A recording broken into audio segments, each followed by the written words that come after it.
আজকে ভোররাতে হাওড়ার পিলখানা অঞ্চলে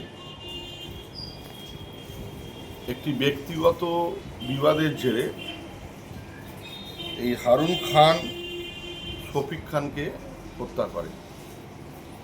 শফিক খান হারুন খান উভয়ে রিয়েল এস্টেটের একজন প্রমোটার ছিলেন। ব্যক্তিগত তাদের গণ্ডগোল নিয়ে এই ঘটনা ঘটে।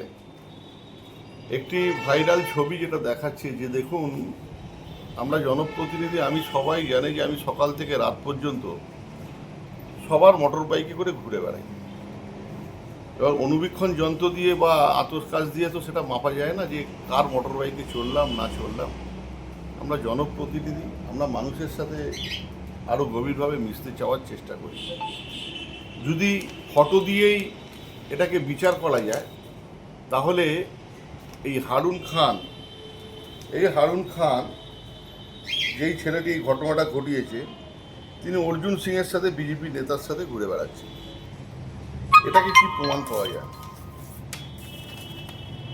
দেশের প্রধানমন্ত্রী কোটি কোটি টাকা তছরূপ করেছে আমাদের নীরব মোদী দেশের প্রধানমন্ত্রীর সাথে তিনি ছবিতে রয়েছেন।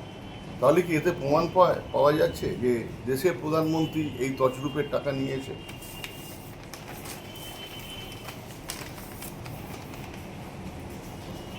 রামানান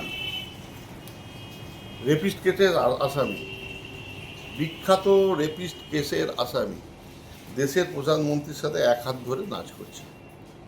এটা কি প্রমাণ হয় যে তিনি ওনাকে মদত দিয়েছে দেশের প্রধানমন্ত্রী?